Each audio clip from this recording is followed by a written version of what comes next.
Welcome to Rajasthan study number 1। Rajasthan study number 1 आप सभी का स्वागत है। आज हम 13 व 14 जून 2023 के राजस्थान करंट अफेयर व उनसे रिलेटेड जितने भी फैक्ट बनते हैं वो आज के इस सेशन के अंदर हम देखने वाले हैं। तो सेशन आने वाले 2023 की एग्जाम की दृष्टि से इंपॉर्टेंट सेशन वो आज का रहने वाला है। और आज के इस सेशन के अंदर हम हमारा जो जिला दर्शन फिर से हम स्टार्ट कर रहे हैं दोस्तों। हमने 15 जिले के दर्शन है वो अच्छे से कर लिए हैं। अब अपना धौलपुर जिला दर्शन आज का इस सेशन के अंदर रहने वाला है। तो रामबाण क्लास रहने वाली है। 2023 में जो भी एग्जाम हो दोस्तों इस क्लास से बाहर है, ट्यूशन नहीं जाएगा, ये आपको मैं विश्वास दिलाता हूं। अब बढ़ते हैं और इसकी पीडीएफ प्राप्त करने के लिए टेलीग्राम को ज्वाइन कीजिएगा। और राजस्थान स्टडी नंबर 1 को आपने सब्सक्राइब नहीं किया है तो प्लीज़ सब्सक्राइब जरूर करें और इंस्टाग्राम को भी फॉलो करें। और सेशन आपको अच्छा लगे तो दोस्तों लाइक करना और शेयर करना। अब बढ़ते हैं हमारे सेशन की ओर और लास्ट में आपसे क्वेश्चन पूछूंगा जिसका जो आपको कमेंट सेक्शन में कमेंट करके बताना है दोस्तों। और कल के क्वेश्चन का जवाब देने वाले टॉप 5 स्टूडेंट का रिव्यू भी हम देखने वाले हैं। तो बढ़ते हैं आगे। अपना क्वेश्चन था जो मैंने दोस्तों आपसे पूछा था, उस क्वेश्चन था विश्व पर्यावरण दिवस के अवसर पर झुंझुनू के किस कंजर्वेशन रिजर्व में लेपर्ड सफारी शुरू की गई है। जो दोस्तों ऑप्शन सी अपना राइट आंसर हो जाएगा, बांसियाल खेतरी कंजर्वेशन रिजर्व के अंदर। जिसका सबसे पहले जवाब दिया कुलदीप कुमार ने, 2 नंबर पर जवाब दिया रुद्र ने, 3 नंबर पर सरोज कुमारी ने और 4 नंबर पर ममता चौधरी ने और 5 नंबर पर दिनेश कुमार ने जवाब दिया। बहुत ही शानदार। और आज का जो क्वेश्चन पूछो उसका भी जवाब ऐसे ही देते रहिएगा दोस्तों। बढ़ते हैं फर्स्ट क्वेश्चन की। फर्स्ट क्वेश्चन और वेरी वेरी इंपॉर्टेंट क्वेश्चन है दोस्तों। स्टार लगा रहा हूँ, डबल स्टार लगा रहा हूँ, 100% ही है एग्जाम में छपेगा। हाल ही में मुख्यमंत्री द्वारा स्वीकृत ब्रज क्षेत्र धार्मिक विकास बोर्ड व थार क्षेत्र विकास बोर्ड का मुख्यालय कहाँ बनाया जाएगा। तो ये कहाँ पर बनाया जाएगा? जयपुर के अंदर। राजस्थान की राजधानी जयपुर में ब्रज क्षेत्र धार्मिक विकास बोर्ड व थार क्षेत्र विकास बोर्ड का मुख्यालय बनाया जाएगा। तो पूरी चर्चा करते हैं दोस्तों A to Z। और राजस्थान के अंदर 2023 के अंदर अभी तक है वो 5 बोर्डों का गठन किया जा चुका है। तो 5 बोर्डों को हम अच्छे से हम पूरी चर्चा करने वाले हैं। तो बढ़ते हैं अपने फैक्ट की। तो देखिए, ब्रज क्षेत्र धार्मिक विकास बोर्ड व थार क्षेत्र विकास बोर्ड की मंजूरी किसने दी है? मुख्यमंत्री श्री अशोक गहलोत जी के द्वारा। मुख्यालय इसका जयपुर होने वाला है और विभाग इसका पर्यटन विभाग वो रहने वाला है। सदस्य की बात करें तो इसके अंदर अध्यक्ष सहित 4 गैर सरकारी सदस्य होंगे। और इसका उद्देश्य क्या है? संस्कृति, धार्मिक और पर्यटन क्षेत्र में रोजगार के अवसर प्रदान करना।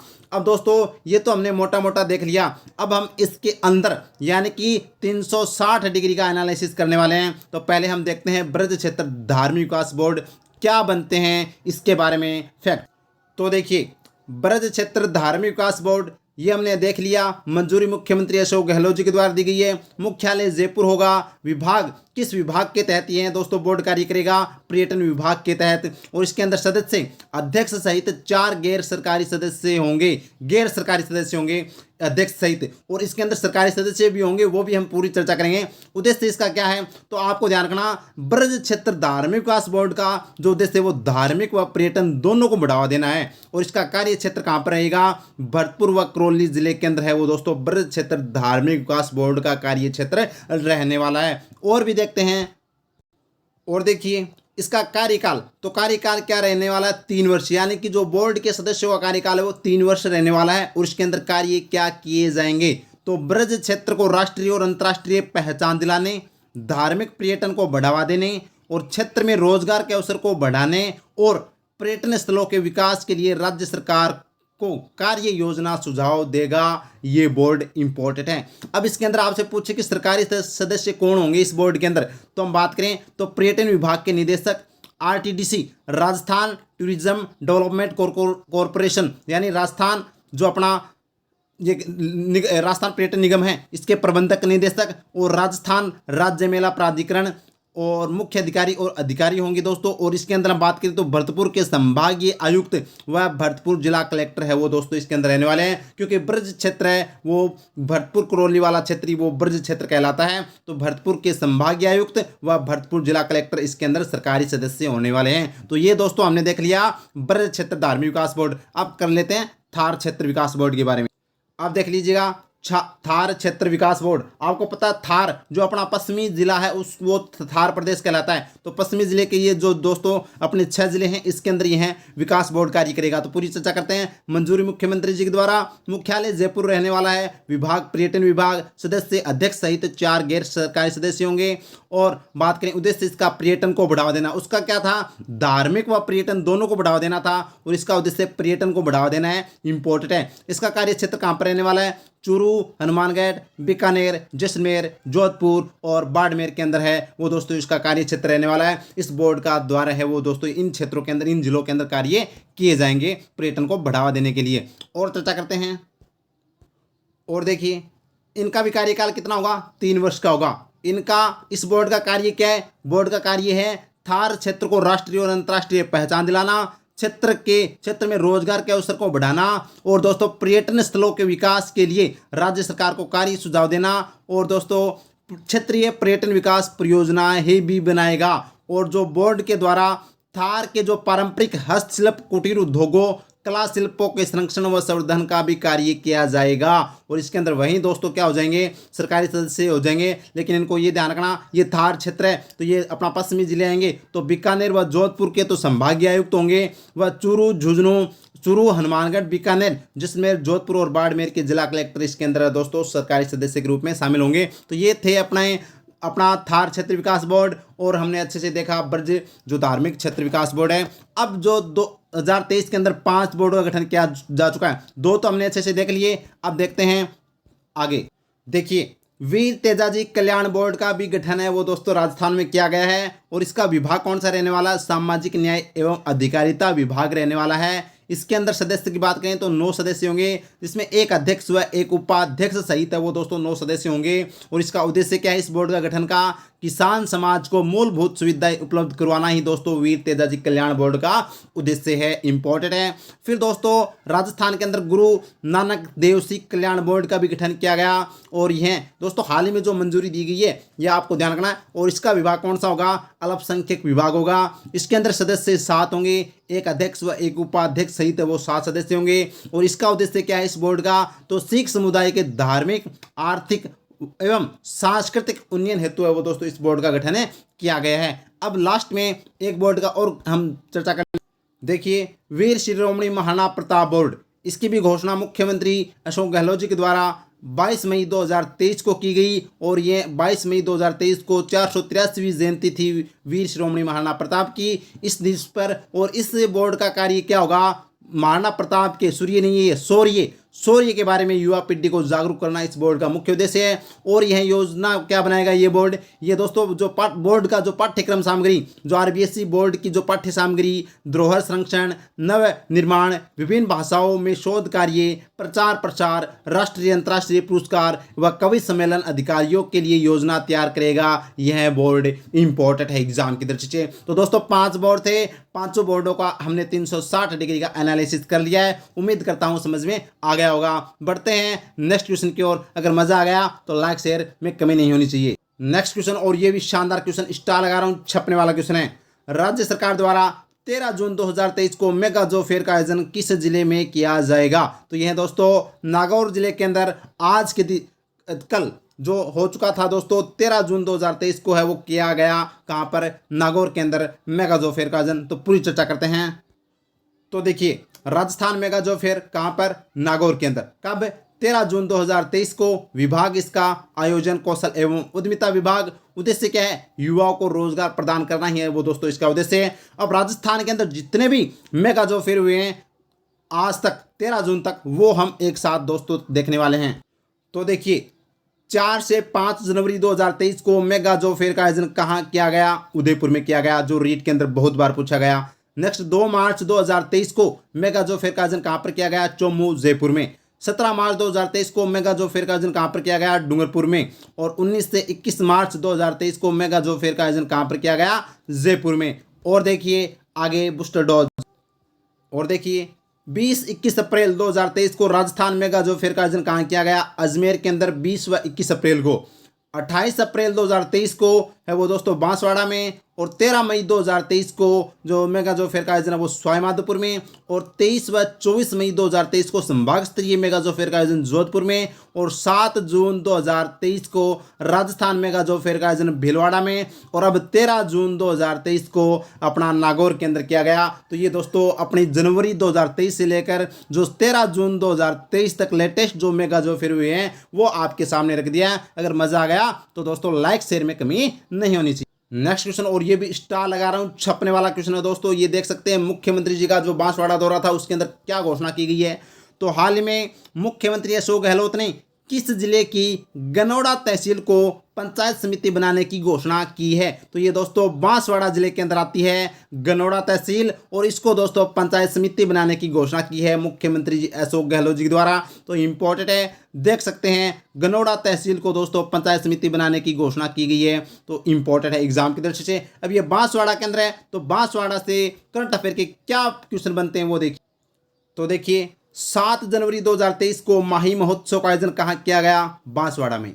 6 अप्रैल 2023 को हरिदेव जोशी क्रिकेट स्टेडियम का उद्घाटन कहाँ किया गया? ठिकरिया, बांसवाड़ा में। और राजस्थान के किस जिले में 31 करोड़ रुपए की लागत से नए डेयरी प्लांट का निर्माण किया जाएगा? तो बांसवाड़ा में। और 6 से 21 मई 2023 तक राजस्थान मेगा व्यापार मेले का आयोजन कहाँ किया गया? बांसवाड़ा में। और 3 दिवसीय जो 9 से 11 जून मैंगो फेस्टिवल का आयोजन कहाँ किया गया? ये भी बांसवाड़ा में किया गया। तो ये बांसवाड़ा से करंट अफेयर के जो अपने क्वेश्चन व फैक्ट बनते हैं वो दोस्तों एक साथ आपके सामने मैंने शेयर कर दिए हैं। बढ़ते हैं आगे नेक्स्ट क्वेश्चन, और ये भी शानदार क्वेश्चन है, स्टार लगा रहा हूँ, छपने वाला क्वेश्चन है।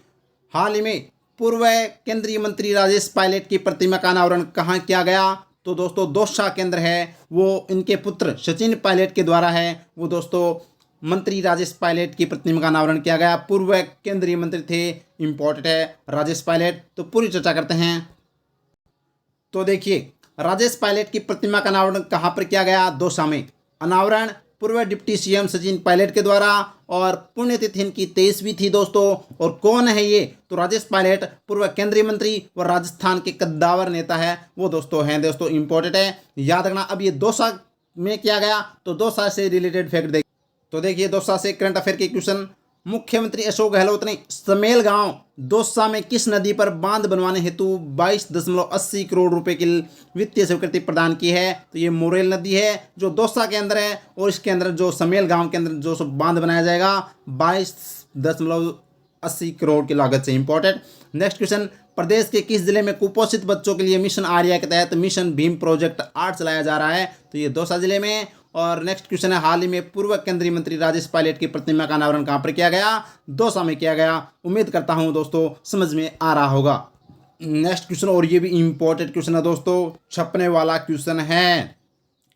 क्या है? डॉक्टर गौरव शर्मा के किस स्टार्टअप को अमेरिका में गो ग्लोबल अवार्ड 2023 दिया जाएगा? तो पहले तो आपको ये पता होना चाहिए डॉक्टर गौरव शर्मा किस जिले के हैं। तो ये उदयपुर जिले के हैं। दूसरी बात हो रही है कि स्टार्टअप कौन सा जिसको गो ग्लोबल अवार्ड दिया जाएगा अमेरिका के अंदर? तो वो स्टार्टअप है Honey by nature food festival. आपको बता दूं हनी की हम स्पेलिंग देखते हैं तो HONEY, हनी हनी यानी होता है शहद। तो शहद के जो शहद के ऊपर दोस्तों स्टार्टअप उन्होंने जो बनाया है उसके लिए ग्लोबल अवार्ड है वो दिया जाएगा।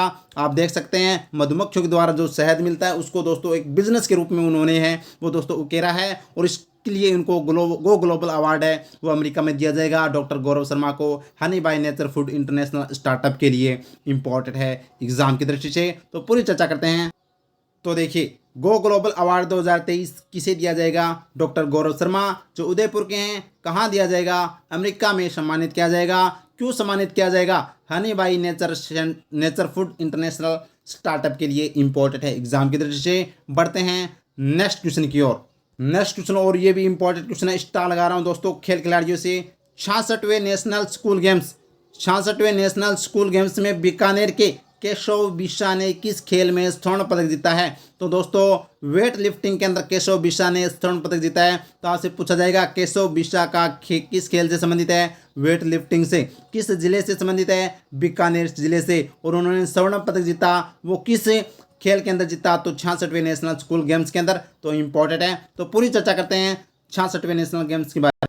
पहले हम देख लेते हैं केशव बिस्सा के बारे में। खेल इनका वेट लिफ्टिंग, जिला इनका बीकानेर, स्वर्ण पदक उन्होंने 66वें नेशनल स्कूल गेम्स में जीते हैं। और इनको दोस्तों बात करें तो कुल भार, ये कुल भार है, कुंभ नहीं है, ये कुल भार इन्होंने कितना वजन उठाया है दोस्तों, 288 किलो भार उठाते हुए स्वर्ण पदक जीता है। अब देखते हैं बूस्टर डोज। बूस्टर डोज में देखिए भोपाल में आयोजित, आपको ये पता होना चाहिए नेशनल स्कूल गेम्स भोपाल में आयोजित होने जा रहे हैं और हो रहे हैं। और ये कौन से नंबर के, 66वें। तो ध्यान रखना, भोपाल में आयोजित 66वें नेशनल स्कूल गेम्स में चूरू की नीतू सिंह ने किस खेल में स्वर्ण पदक जीता, डिस्कस थ्रो में। 66वें नेशनल स्कूल गेम्स में नागौर की कविता ने 3000 मीटर रेस वॉक में कौन सा पदक जीता, स्वर्ण पदक। नेक्स्ट है 66वें नेशनल स्कूल गेम्स में चूरू के सुमित कुमार ने किस खेल में स्वर्ण पदक जीता, डिस्कस थ्रो में। आपको ध्यान रखना, चूरू के जो नीतू सिंह और सुमित कुमार डिस्कस थ्रो के अंदर स्वर्ण पदक जीते हैं। नेक्स्ट है 66वें नेशनल स्कूल गेम्स में बीकानेर के केशव बिस्सा ने किस खेल में स्वर्ण पदक जीता, तो वेट लिफ्टिंग के अंदर जीता। ये आपको याद रखने दोस्तों, पूछे जा सकते हैं। नेक्स्ट क्वेश्चन और भी शानदार क्वेश्चन है दोस्तों, स्टार लगाया छपने वाला क्वेश्चन है।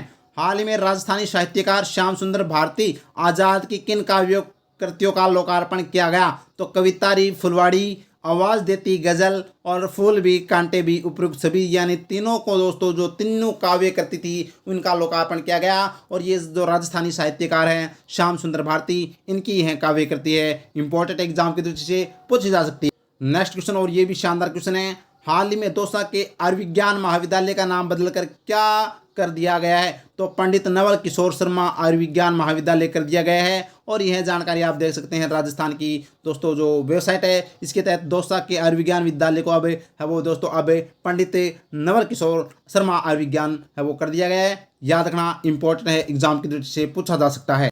नेक्स्ट क्वेश्चन और ये भी शानदार क्वेश्चन है। हाल ही में central regional expert excellent award से किसे सम्मानित किया गया है, तो ये खेमचंद खत्री को सम्मानित किया गया है central regional expert excellent award से, इंपॉर्टेंट है एग्जाम की दृष्टि से। जबकि लक्ष्मण सिंह लापौड़िया और सुंडाराम, इन दोनों को दोस्तों राजस्थान पर्यावरण अवार्ड से सम्मानित किया गया है। और जबकि डॉक्टर मनोज मुरारका को आपको पता ही है सरसो उपाधि से इनको सम्मानित किया गया है मुख्यमंत्री जी के द्वारा, याद रखना। और ये आज का हमारा जो जिला दर्शन है वो धौलपुर जिला दर्शन है। तो पूरी चर्चा करते हैं धौलपुर जिले की। तो इसके संस्थापक कौन थे, राजा धवलदेव। कौन थे, राजा धवलदेव। उपनाम इसको दोस्तों रेड डायमंड के नाम से जाना जाता है। और राजस्थान का पूर्वी प्रवेश द्वार, क्योंकि राजस्थान का यह पूर्वी जिला है दोस्तों, इसलिए इसको पूर्वी प्रवेश द्वार भी कहा जाता है। और इसकी स्थिति क्या है, राजस्थान का पूर्वी जिला है, यानी कि राजस्थान का सबसे पूर्वी जिला कौन सा है, ये अपना धौलपुर है, याद रखना, इंपॉर्टेंट है। यह जिला कब बना था, तो 15 अप्रैल 1982 को। और यह राजस्थान का 27वां जिला बना था, ये भी आपको ध्यान रखना है। क्षेत्रफल की बात करें तो 3034 वर्ग किलोमीटर है। और यह राजस्थान का सबसे छोटा जिला है दोस्तों, ये भी आपको ध्यान रखना है। तो राजस्थान का सबसे छोटा जिला धौलपुर, सबसे पूर्वी जिला धौलपुर, और राजस्थान का 27वां जिला धौलपुर, ये आपको ध्यान रखना है। आगे बात करें परियोजना, तो इसके अंदर पार्वती परियोजना है। बांध की बात करें तो अंगाई बांध है। अभ्यारण्य की बात करें तो राम सागर अभ्यारण्य व राष्ट्रीय चंबल अभ्यारण्य है। मचकुंड तीर्थ की बात करें तो इसे तीर्थों का भांजा कहा जाता है दोस्तों, सबसे प्रसिद्ध तीर्थ स्थल है मचकुंड तीर्थ, जिसे तीर्थों का भांजा कहा जाता है। निहाल टावर भी दोस्तों धौलपुर में, जो 8 मंजिला घंटाघर है, और यह भारत का सबसे बड़ा घंटाघर है। अगर आपसे पूछे कि विश्व का सबसे बड़ा घंटा कहाँ बनाया जा रहा है, तो ये चंबल रिवर फ्रंट कोटा के अंदर। नेक्स्ट बात करें किला, तो शेरगढ़ का किला, जिसका निर्माण मालदेव द्वारा तथा पुनः निर्माण शेर शासुरी के द्वारा करवाया गया। और शेर शासुरी के द्वारा करवाने से इसको शेरगढ़ का किला भी कहा जाता है, यह आपको ध्यान रखना है। तो ये था बूस्टर डोज। और यहाँ पर धौलपुर ग्लास फैक्ट्री भी है दोस्तों, ये भी आपको ध्यान रखना है, इंपॉर्टेंट है एग्जाम की दृष्टि से। तो उम्मीद करता हूँ समझ में आ गया होगा। बढ़ते हैं आगे। और ये कल के प्रश्न का उत्तर है दोस्तों।